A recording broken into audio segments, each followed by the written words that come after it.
ห่วยบอกดีๆเลยยังบ่เสือบ่กันยังว่าข่อยมาแต่นอนน้ำผู้สาวก็ยังว่าค่อยบ่เสื้ออันนั่งหน้าคนดีๆคือเจ้าบ่สิไปลิ้นสาวหันค่อยบ่เสื้อ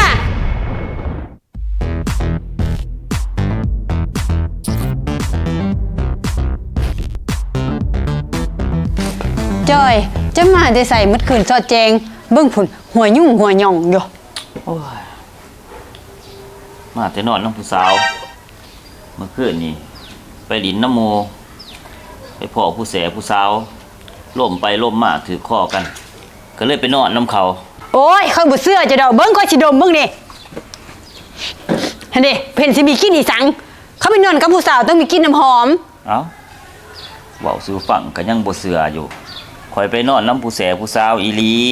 สาเหตุที่มันบ่มีกินน้ำหอมมันย้อนว่าข่อยอาบน้ำมาแล้วก่อนข่อยสิมานี่ข่อยอาบน้ำก่อนข่อยจังมาค่อยบ่เชื่อจะดอกคนคือเจ้าหันดีเลิศบ่เสื้อสีฮักลูกฮักเมียคือสั่งนี่เจ้าหันบ่สิไปลิ้นสาวโอ้ยเจ้ารถไปคิดแนวนั้น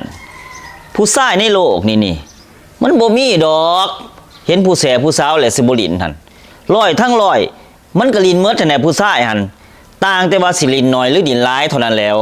แต่เจ้าหันค่อยเสื้อว่าเจ้าบ่ลิ้นเพราะเจ้าหันเป็นคนฮักลูกฮักเมียห่วย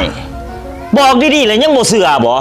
กันยังว่าข่อยมาแต่นอนน้ำผู้สาวก็ยังว่าค่อยบ่เสื้ออันนั่งหน้าคนดีๆคือเจ้าหันบ่สิไปลิ้นสาวหันค่อยบ่เสื้อบ่เชื่อก็บ่เชื่อดีตายแหละผัวเจ้าผู้นี้นี่เฮ้ย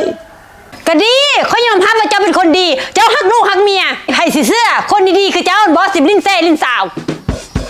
มันสิสมกันจังได๋คนมีประสบการณ์กับคนบ่มีประสบการณ์เจ้าคิดว่าเจ้าสิสมข่อยซะบ่อ้าวคือว่าจังซั่นก็เว้าจังซี่นี่แล้วข่อยอันมีลูกติดมา 2-3 คนเจ้าพัดบ่มีลูกจักคนมาแต่โตมันก็กินเปรียบกันโพดแนวนี้นี่อ้าวจะได้นั่งก่อนไปจะได้มาจะได้ก็สิมาถามเจ้านี่แล้วจังได๋ตกลงเอาค่อยเป็นลูกเป็นเมียอยู่บ่โอ้ยอันเรื่องอยากได้มันก็อยากได้อยู่หรอกข่อยก็ฮักข่อยก็มักเจ้าอยู่แต่ว่ามันยังติดปัญหาอยู่นี่ข่อยรถอุกใจอยู่นี่มันค่าอีสังเดี๋ยวนี้มันค่าอยู่บนว่าเจ้ากับข่อยบ่สมกันนี่แล้วสิบ่สมกันจังใดเว้ามาเบิ่งมันบ่สมกันบนว่าเจ้าหันเป็นผู้แสผู้สาวถึงเจ้าสิอายุแก่ก็ยาแต่เจ้าบ่เคยเอาผัวเจ้าเป็นผู้สาวโสดสาวซิ่งแต่ข่อยนี่เป็นพ่อห้างมีลูกมีเมีย5-6 คนและเมียข่อยผ่านมาหั่นมันสิสมกันจังได๋โอ้ยตัวนั้นหั่นค่อยบ่ตีค่อยบ่ว่าเจ้าดอกค่อยรับได้เจ้าอันรับได้แต่ข่อยนี่ที่มันรับบ่ได้ข่อยรถคนมีประสบการณ์ผ่านสนามรบผ่านผู้หญิงผู้หญิงมามากมายหลายหนาเจ้าพัดบ่เคยจักเถื่อบ่เคยผ่านผู้ชายมาจักเถื่อมันสิสมกันจังได๋คนมีประสบการณ์กับคนบ่มีประสบการณ์เจ้าคิดว่าเจ้าสิสมข่อยซะบ่อ้าวคือว่าจังซั่นก็เว้าจังซี่นี่แล้วข่อยอันมีลูกติดมา 2-3 คนเจ้าพัดบ่มีลูกจักคนมาแต่โตมันก็กินเปรียบกันโพดแนวนี้นี่แล้วเจ้าจะให้เขาเฮ็ดจังได๋เดี๋ยวนี้เอาจังซี่ซะข่อยสิให้เวลาเจ้าไปหาประสบการณ์มาก่อนไปให้มันเท่าเทียมกันให้สินเสมอกันกับข่อยนี่เจ้าจังมาเอากับข่อยซะ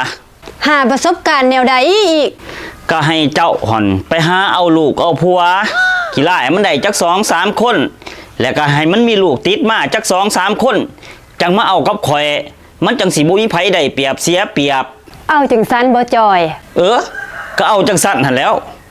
ไปหาเอาผัวเอาลูกก่อนเด้อให้มันเป็นห้างเป็นหมายแล้วจะมาเอากับข่อยมันจังสิบ่มีไผกินเปรียบไผต่างคนต่างมีประสบการณ์ไปสอบประสบการณ์มาก่อนจะมาเอากับข่อยนะบ่เสี่ยวนะคบกันนะก็ค่อยก็สิให้อยู่โน่นนำดอกบ่นะอย่ามาวนมาว่าอย่ามาสู้โตข่อยนะข่อยเอาอยู่ทั้งทิ้งข่อยบ่มักเด้ผู้หญิงคนอื่นที่บ่แม่นลูกแม่นเมียข่อยสิมาสู้ต้นสู้โตข่อยเอาอยู่หลังโอ้สบายดีพ่อเสี่ยวจ้อยสบายดีแม่เสี่ยวตูนั่งก่อนไปจังได๋มาจังได๋โอ้ยก็บ่ได้นำซุมเจ้าหั่นแล้วว่าแต่สาวกุ้งเมียเจ้าไปใส่โอ้ยเพิ่นบ่อยู่ละหั่นเมื่อจำปาสักพุ่นแหละ 2-3 มื้อพุ่นแหละกลับหั่นแน่ดีแล้วว่าซั่นกินเบียร์ปะโอ้ยกินบ่ได้แม่เสี่ยวเอ้ยอ้าวเป็นหยังจังกินบ่ได้ เมียบ่ให้กิน เจ้าก็สิย่านเมียปานนั้นเพิ่นบ่ผู้เสี่ยวจ้อย ข่อยบ่ได้ย้านเมียแม่เสียว แต่ว่าข่อยฮักเมียสิ่งใดที่เมียข่อยบ่มักสิ่งใดเมียข่อยบ่ต้องการข่อยจะบ่เฮ็ด โอ้เจ้าก็เป็นผู้ชายที่ดีหลีได้ผู้เสี่ยวว่าแต่ค่อยมักเจ้าได้ผู้เสี่ยว หั่นเด้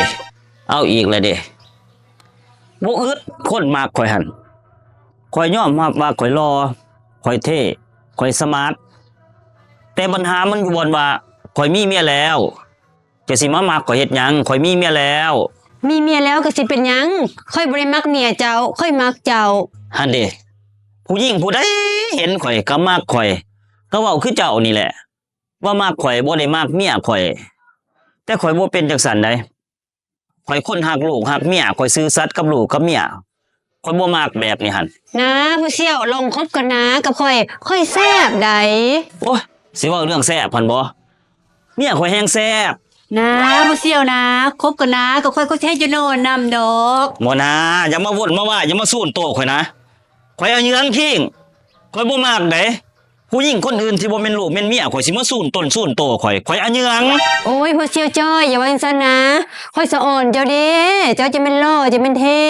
ตัวนั้นเจ้าบ่บอกข่อยก็ได้ข่อยฮู้ดีแล้วก็ไทบ้านไทเมืองเขาก็ฮู้ดีว่าข่อยนี่หล่อว่าข่อยนี่เท่ว่าข่อยนี่สมาร์ท ฮัสซันจะให้เขาเฮ็ดจังได๋เขาจังสิได้นอนกับเจ้า โอ้ข่อยเอาเหยืองคิงยังว่าจะสิสู้นโตข่อยจะสิสู้นโตข่อย โอ้ยเสน่ห์เจ้าสมัยยั่วยวนจิตใจค่อยแท้เด้